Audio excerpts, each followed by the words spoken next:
21 नवंबर 2025 की दोपहर को भारत अपना made in India Tejas fighter jet को दुबई में जारी एयर शो में उड़ाता है। लेकिन उड़ने के सिर्फ 8 मिनट के बाद ये जहाज नोज ड्राइव लगाते हुए दुबई की सरजमीन पर हजारों शायकीन के सामने गिरकर तबाह हो जाता है।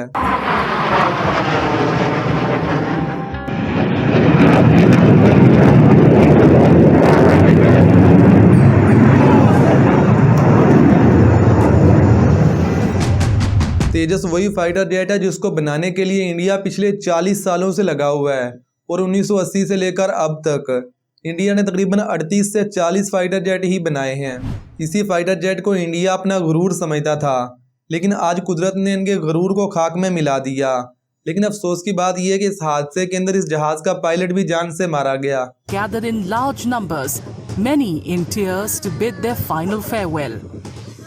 तो ऐसे में इंडिया की आम आवाम के अंदर भी गुस्सा मौजूद है, क्योंकि तेजस कोई पहला फाइटर जेट तो है नहीं जो इस साल गिरा है। अगर आप 2025 के इन 11 महीनों में इंडिया के क्रैश होने वाले फाइटर जेट की तादाद को देखेंगे तो आप भी ये कहने पर मजबूर हो जाएंगे कि इंडिया की एयरफोर्स की हिस्ट्री में ये साल 1965 की जंग के बाद सबसे बुरा साल है। तो इसलिए भारतीय अवाम सोशल मीडिया पर आवाज़ उठा रहे हैं कि इंडियन एयरफोर्स के चीफ अमरप्रीत सिंह को अपने ओहदे से इस्तीफ़ा दे देना चाहिए।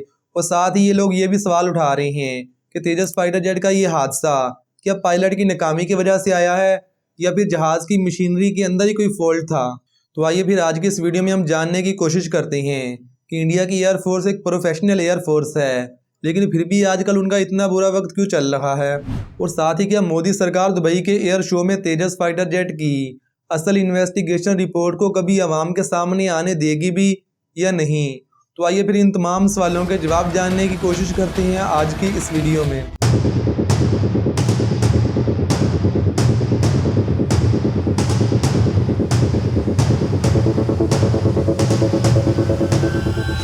दुबई एयर शो के शुरुआती दिनों में ही इंडिया के तेजस फाइटर जेट को लेकर सोशल मीडिया पर बहुत सारी ऐसी वीडियोस वायरल हो रही थी जिनमें इस जहाज़ के नीचे से ऑयल लीक हो रहा था और भारतीय इंजीनियर्स ने इस ऑयल को रोकने के लिए इसके नीचे शॉपिंग बैग रखे हुए थे।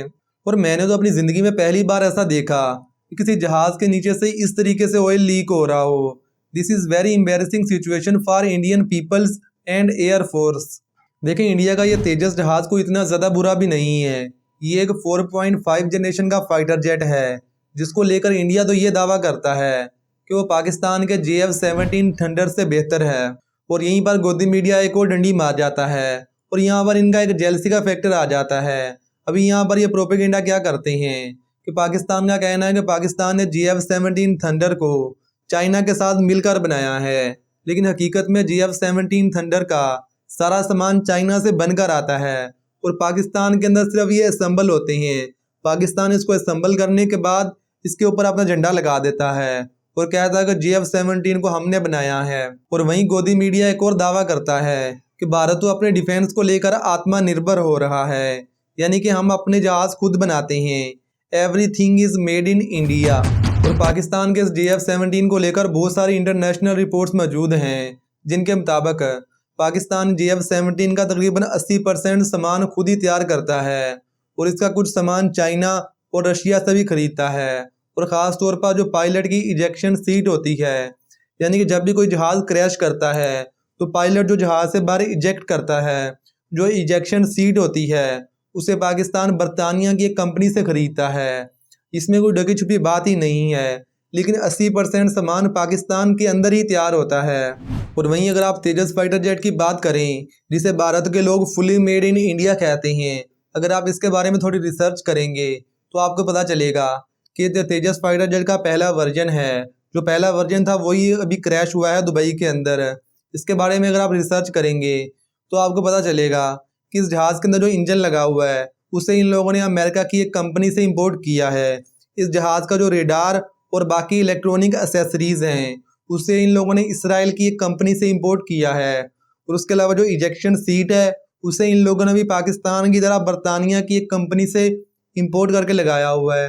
और इसके अलावा बाकी जो सामान है उसको भी काफ़ी सारी कंट्रीज से इंपोर्ट किया है, यानी कि इस जहाज़ के लिए इन लोगों ने सामान को मुख्तलिफ ममालिक से ख़रीदा है और ख़रीदने के बाद एक उड़ता हुआ ताबूत बनाकर उसके ऊपर मेड इन इंडिया का ठप्पा लगा दिया है।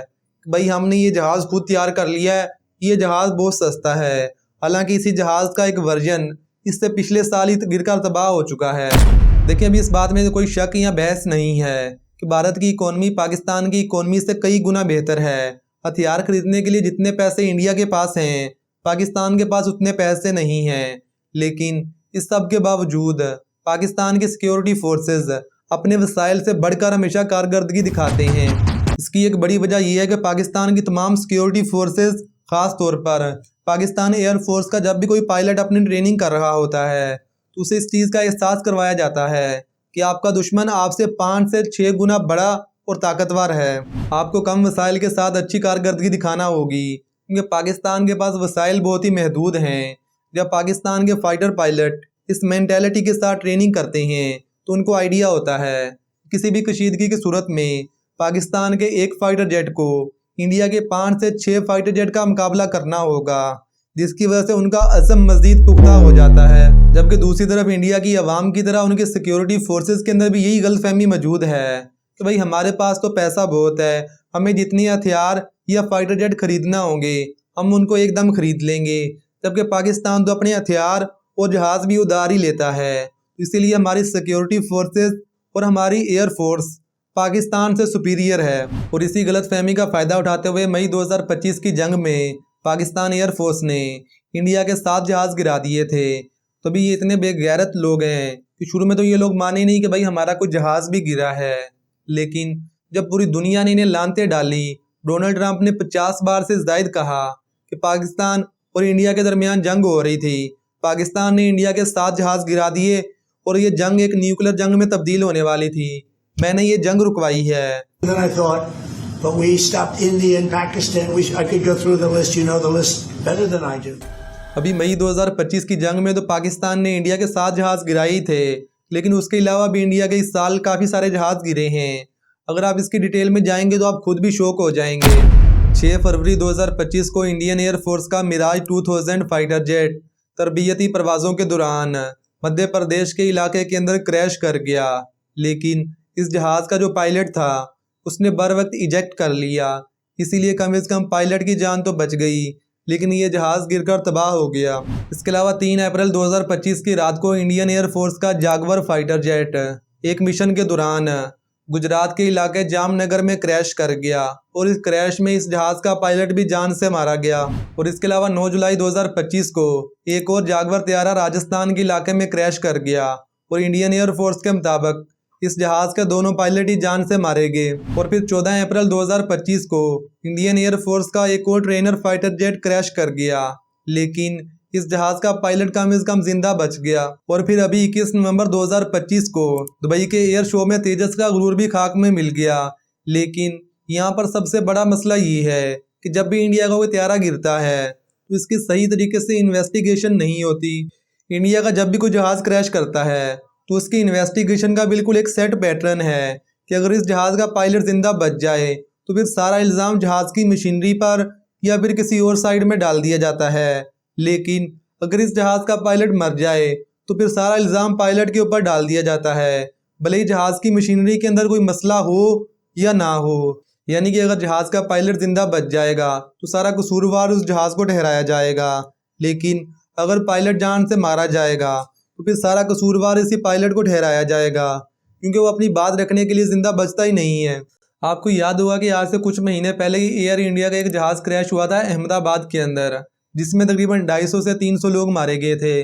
और बाद में जब इस जहाज़ के ब्लैक बॉक्स की रिकॉर्डिंग और बाकी तमाम डाटा को चेक किया गया तो तमाम माहिरीन का यही कहना था कि मसला जहाज़ के अंदर था, यानी कि कोई टेक्निकल फॉल्ट की वजह से ये जहाज़ क्रैश हुआ था।